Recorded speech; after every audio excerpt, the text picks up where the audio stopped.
ഇന്നൊരു നല്ല അടിപൊളിയായിട്ടുള്ള ചെമ്മീൻ ബിരിയാണി റെസിപ്പിയുമായിട്ടാണ് വന്നിട്ടുള്ളത്. നമ്മൾ ഈ ഒരു മസാലയിൽ തേങ്ങയും കൂടി ചേർക്കുന്നുണ്ട്. അപ്പോൾ നല്ലൊരു ടേസ്റ്റ് ആയിട്ടുള്ള ഒരു മസാലയാണ് കേട്ടോ നമുക്ക് കിട്ടുക. അപ്പോൾ എങ്ങനെയാണ് തയ്യാറാക്കിയെടുക്കുന്നത് നോക്കാം. അപ്പോൾ അതിന് വേണ്ടിയിട്ട് ഞാനിവിടെ 1 കിലോ ചെമ്മീനാണ് എടുത്തിട്ടുള്ളത്. നന്നായിട്ട് കഴുകി വൃത്തിയാക്കി എടുത്തിട്ടുള്ളതാണ്. ഇത് നമുക്കൊരു ബൗളിലേക്ക് ഇട്ട് കൊടുക്കാം. എന്നിട്ട് ഇതിലേക്ക് കുറച്ച് മസാലപ്പൊടികളൊക്കെ ചേർത്ത് കൊടുക്കണം. അതിന് വേണ്ടിയിട്ട് ഞാനൊരു 1.5 ടീസ്പൂൺ മുളക് പൊടി ചേർത്ത് കൊടുത്തിട്ടുണ്ട്. 1/2 ടീസ്പൂൺ മഞ്ഞൾപ്പൊടി, ഒരു 3/4 ടീസ്പൂൺ ഗരം മസാലയും കൂടി ചേർത്ത് കൊടുക്കാം. പിന്നെ ആവശ്യത്തിന് ഉപ്പും കൂടെ ചേർത്ത് കൊടുത്തിട്ടുണ്ട്. പിന്നെ ഇതിലേക്ക് നമ്മൾ ഇഞ്ചി വെളുത്തുള്ളി അതൊരു 1.5 ടീസ്പൂണോളം ചേർത്ത് കൊടുത്തിട്ടുണ്ട്. പിന്നെ ഇതിലേക്ക് നാരങ്ങയും കൂടെ പിഴിഞ്ഞിട്ട് നമുക്കിതൊന്ന് നന്നായിട്ടൊന്ന് കുഴച്ചെടുക്കണം. ഇതൊരു 10-20 മിനിറ്റ് കഴിഞ്ഞിട്ട് നമുക്കിത് പൊരിച്ചെടുക്കാം. അപ്പോൾ ഇനി നമുക്ക് ഇതിലേക്കുള്ള ചോറൊന്ന് റെഡിയാക്കി എടുക്കണം. അപ്പോൾ അതിന് വേണ്ടിയിട്ട് ഞാനിവിടെ ബസ്മതി റൈസാണ് എടുത്തിട്ടുള്ളത്. അപ്പോൾ അതിന് വേണ്ടിയിട്ട് ഞാനിവിടെ ഒരു 3.5 ഗ്ലാസ് റൈസ് എടുത്തിട്ടുണ്ട് കേട്ടോ. ഇതൊരു 4-5 പേർക്ക് കറക്റ്റായിട്ടുണ്ടാവും. അപ്പോൾ ആദ്യം തന്നെ നമുക്കിത് നന്നായിട്ടൊന്ന് കഴുകിയെടുക്കുക. അതിനുശേഷം നല്ല വെള്ളത്തിലൊന്ന് കുതിരാൻ വെക്കാം കേട്ടോ. അപ്പോൾ ഞാനിവിടെ മുങ്ങി നിൽക്കാൻ പാകത്തിന് വെള്ളം ഒഴിച്ചു കൊടുത്തിട്ടുണ്ട്. ഇതൊരു 10-15 മിനിറ്റോളം നമുക്കൊന്ന് കുതിർത്തെടുക്കാം.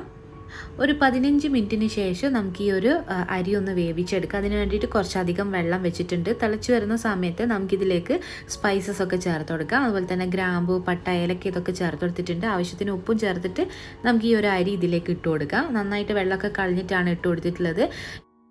ഇത് നമുക്ക് ഒരു 80% വേവിച്ചിട്ട് ഇതിൻ്റെ വെള്ളമൊക്കെ കളഞ്ഞിട്ട് ഒന്ന് മാറ്റി വെക്കട്ടെ. അപ്പോൾ റൈസ് റെഡി ആയിട്ടുണ്ട്.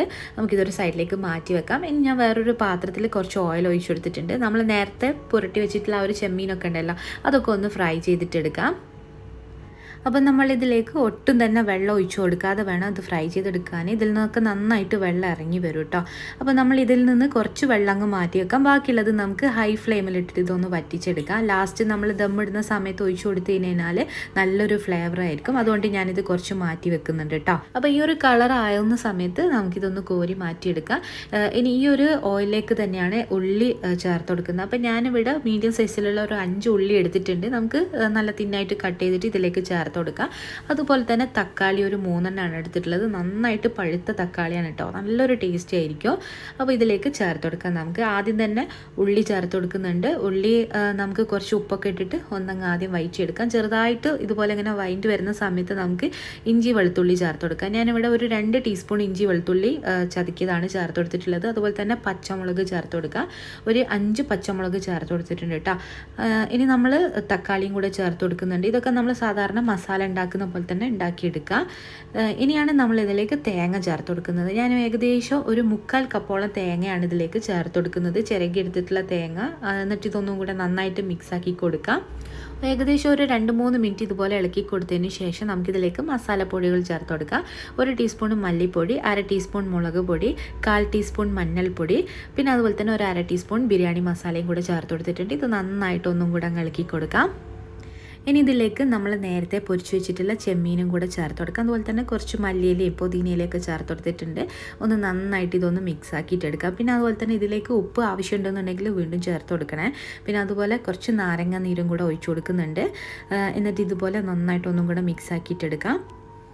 ഇത് നമുക്ക് ഒരു 5 മിനിറ്റോളം ചെറിയ തീയിൽ വെച്ചിട്ട് ഒന്നും കൂടെ കുക്ക് ചെയ്തെടുക്കുക. അതിനുശേഷം നമ്മൾ വേവിച്ച് മാറ്റി വെച്ചിട്ടുള്ള ആ ഒരു റൈസ് ഉണ്ടല്ലോ, അത് ഇതിലേക്ക് ഇട്ട് കൊടുക്കുക. ഇനി നമ്മൾ സാധാരണ ബിരിയാണിക്കൊക്കെ ദമ്മിടില്ല, അതുപോലെ സെറ്റാക്കി എടുക്കുന്നുണ്ട്.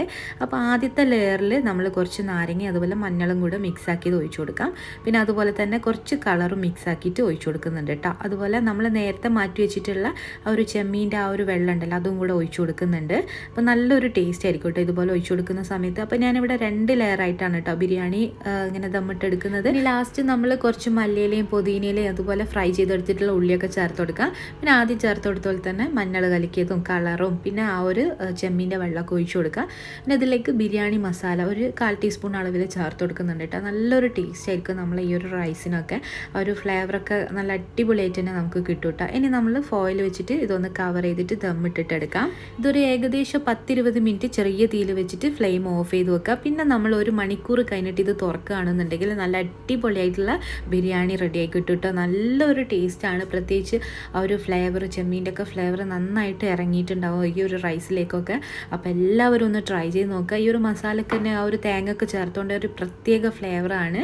അപ്പോൾ ഒരു പ്രാവശ്യമെങ്കിലും ഇതുപോലെ ഒന്ന് ട്രൈ ചെയ്ത് നോക്കണേ. തീർച്ചയായിട്ടും ഈ ഒരു റെസിപ്പി നിങ്ങൾക്ക് ഇഷ്ടമാവും. അപ്പോൾ ഈ റെസിപ്പി നിങ്ങൾക്ക് ഇഷ്ടമായിട്ടുണ്ടെങ്കിൽ ലൈക്ക് ചെയ്യാനും ഷെയർ ചെയ്യാനും ഒന്നും മറക്കരുത്. തീർച്ചയായിട്ടും ഇതുപോലത്തെ നല്ല നല്ല റെസിപ്പികളുമായിട്ട് വീണ്ടും കാണാം. Thank you.